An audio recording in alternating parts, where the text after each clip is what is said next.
আসসালামু আলাইকুম রহমতুল্লাহ। আশা করি সবাই ভালো আছেন। একটা বাস্তবিক চিত্র তুলে ধরা দরকার, যেটা ক্রোয়েশিয়ার বর্তমান।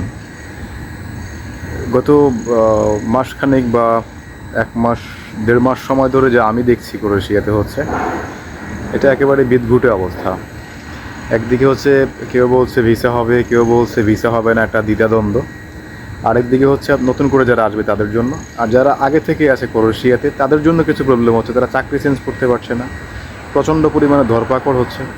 আমার কাছে মনে হচ্ছে যে মালয়েশিয়া অথবা সৌদি বা গালফ এরকম একটা অবস্থা হয়ে গেছে একবার। এটা যে ইউরোপ বা সেনজেনের একটা দেশ, সেটা ভুলে যেতে ইচ্ছা করতেছে। এখানে প্রত্যেকটা বাড়িতে হচ্ছে রেড দিচ্ছে পুলিশ। রেড দেওয়ার হচ্ছে মূল কারণ সেটা হচ্ছে যারা হাউস অ্যাড্রেস একটা টিআরসি কার্ডের মধ্যে আর থাকতেছে অন্য একটা বাসায়, এরকম যাদেরকে পাচ্ছে তাদেরকে মোটামুটি বেশিরভাগ ক্ষেত্রে 80% ক্ষেত্রে ডিপোর্ট করে দিচ্ছে।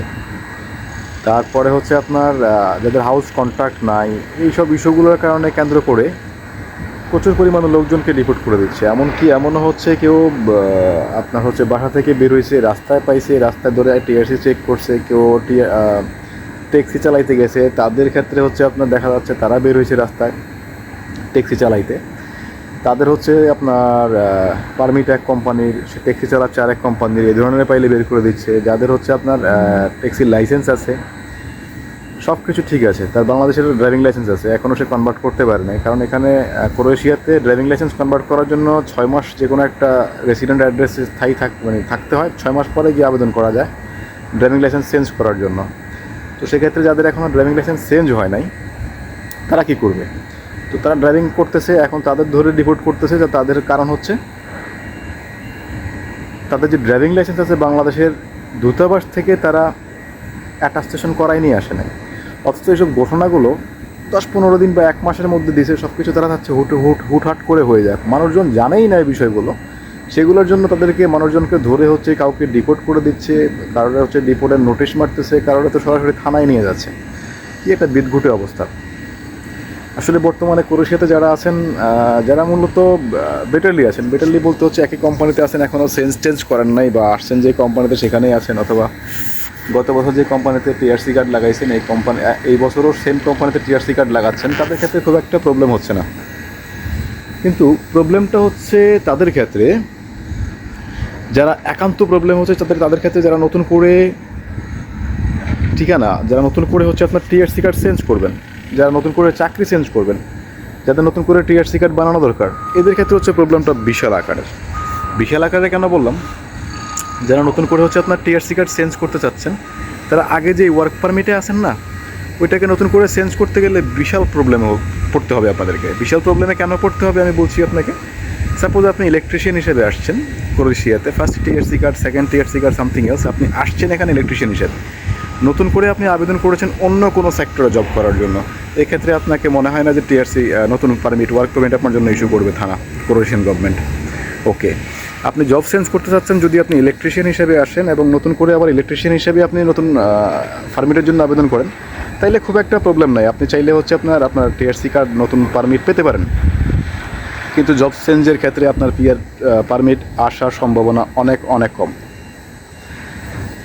আসুন হচ্ছে আপনার নতুন করে যারা চাকরি বাকরি চেঞ্জ করবে, যারা এখানে ক্রোয়েশিয়াতে আছে, তাদের নতুন করে যে চেঞ্জ করতে যাবেন, নতুন করে যে আপনি ওয়ার্ক পারমিট পাবেন, এটা কোনো গ্যারান্টি আমার মনে হয় না যে আছে। আমার নিজের হাতে 10-15টা হচ্ছে আমি জমা করেছিলাম, যাদের টোটাল পারমিট অনলাইন আবেদনটা পজিটিভ হওয়া, মিনস হাজিজো যেটাকে বলে, যাদের হাজিজো হয়েছে, হাজিজোটা পজিটিভও হয়েছে। কিন্তু কোম্পানিতে হচ্ছে আপনার থানা থেকে মেল দিয়েছে, তোমাদের এই ওয়ার্ক পারমিটগুলো হবে না, এগুলো আমরা ক্যান্সেল করতেছি। দেন সেই লোকগুলোরে কী করবো, কিচ্ছু বুঝে আসতেছে না এক্স্যাক্টলি কী করা উচিত, কোনো সমাধানও খুঁজে পাচ্ছি না এইসব নিয়ে। একটা বেধড়ক ঝামেলা হচ্ছে আসলে ক্রোয়েশিয়াতে, যেটা বাস্তবিক দিক থেকে বর্তমান পরিস্থিতিতে ক্রোয়েশিয়াতে আসলেই বাংলাদেশিদের জন্য, ফরেন ওয়ার্কার হিসেবে বাংলাদেশিদের জন্য বেশি সমস্যা হচ্ছে।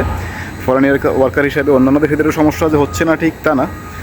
আমার মনে হচ্ছে প্রায় প্রত্যেক কয়টা দেশের ড্রাইভিং লাইসেন্সকে এখন হচ্ছে যেই দেশের ড্রাইভিং লাইসেন্স, ওই দেশের অ্যাম্বাসি থেকে সত্যায়ন করে তারপরে রাস্তায় গাড়ি চালাতে হবে বা ট্যাক্সি চালাতে হবে। জব চেঞ্জ করার ক্ষেত্রে হচ্ছে আপনি যেই ট্রেডে আছেন, যেই ট্রেডে ক্রোয়েশিয়াতে আসছেন, সেম ট্রেডে থাকতে হবে। নতুন ট্রেডে যাওয়া আপনার জন্য খুব বেশি পরিমাণে দুষ্কর হয়ে যাবে, পারমিট না আসার সম্ভাবনাই বেশি। যারা কোম্পানি চেঞ্জ করবেন তারা নতুন পারমিট পাবেন কি না এটা নিয়ে সন্দেহ, বিশেষ করে বাংলাদেশিরা নাও পেতে পারে নতুন পারমিট। তো এখানে সমাধান বা সাজেশন বলতে আমার কাছে যেটা মনে হচ্ছে, আমার প্রেক্ষাপট থেকে আমি নিজে যেটা বেটার মনে করছি, যাদের টিআরসি কার্ড আছে, নতুন করে টিআরসি কার্ড লাগবে না বলে মনে করছেন, মানে সেম কোম্পানিতে আপনি থাকতে পারছেন না, আপনাকে বদলাইতেই হবে বাধ্যতামূলক, তো আপনি চাইলে একটা কাজ করতে পারেন, অন্য কোনো দেশে মুভ করেন। আচ্ছা, অন্য কোনো দেশে যদি আপনি মুভ করেন, সব দেশে গেলেই কি হচ্ছে আপনার পেপার ডকুমেন্ট হয়ে যাবে? এরকম কিন্তু না। আচ্ছা, আমি আপনাদের জন্য ভিডিওটা ডিভাইড করে দিচ্ছি। এই ভিডিওটা 5.5 মিনিট হয়ে গেছে অলরেডি। আমি নেক্সট ভিডিওতে আপনাকে সেম তথ্যটাকে আমি কন্টিনিউ করছি, পাশেই থাকুন প্লিজ।